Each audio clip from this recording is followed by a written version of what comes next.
This is corrections for the homework assignment in which you needed to use an array and a for loop to make a bar graph of the high temperatures. So the first thing we're going to do is we're going to declare an array for in which to store the high temperatures, and we're going to initialize the values of that array. So I'm going to say int, and then open close square brackets, temp equals, and then in curly brackets, I'm going to put the temperatures. So today it's like 62, tomorrow's supposed to be 53 or something, then 74, 76, 70.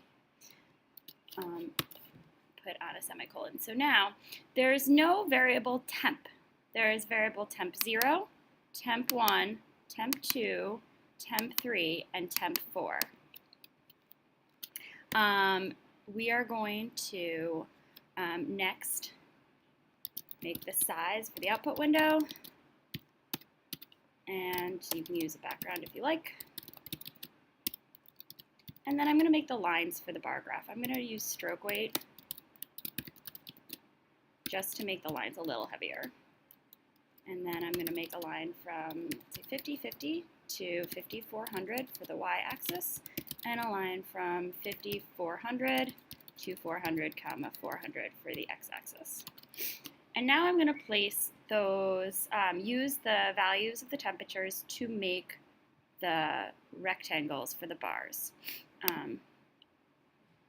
Here, just so you can see the y-axis, the x-axis, and we want to place the bars along there. I'm going to use a for loop, initializing the local variable I as 0. I is less than 5, that's the size of the array, I++. So this loop will happen 5 times. The first time I will have a value of 0, then 1, then 2, then 3, then 4, and then the loop will break. So each time I'm going to place a rectangle. I'm going to be using both the variable names temp for the temperatures and the I as a variable as well. But do remember, there is no such thing as temp I. Temp I isn't a variable. If I try to use it down here, I'm going to get an error. There's no such thing as temp I. There's only temp 0, temp 1, temp 2, temp 3, and temp 4. But I'm using I as a placeholder. So if I'm going to make those rectangles, I'm going to use temp 0, temp 1, temp 2, temp 3, and temp 4 as the heights. So the first value we need to come is actually the x value of the rectangle.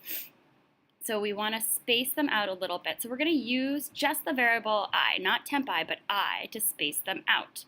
So I want the x value to be, let's say, I times, I don't know, 50 to space them 50 pixels apart, those different bars. And then I want to consider the y value. What some people, you want to think about how to get all the bottoms of the rectangles at the same height. Since x and y, the first two parameters, x and y, refer to the upper right hand or upper left hand corner of the rectangle, we have to think about how we can make the bottoms have the same value. So I'm going to think about where I want the bottom of each rectangle, which is at 400 pixels down. So I'm going to subtract the height from it. So I'm going to say 400 minus temp I. So again, that is where I want the bottoms of the rectangles minus their height. Temp I referring to the first time through it's going to be 62, then 53, then 74, then 76, then 70. And then how wide I want them. Let's have the bars each be 25 pixels wide. And how tall I want them, just the plain old height, 62, 53, 74, and so forth. So just temp I here. And then so if I play, the only problem I have is now they're shifted way over on this edge because the first time through the value of I is 0.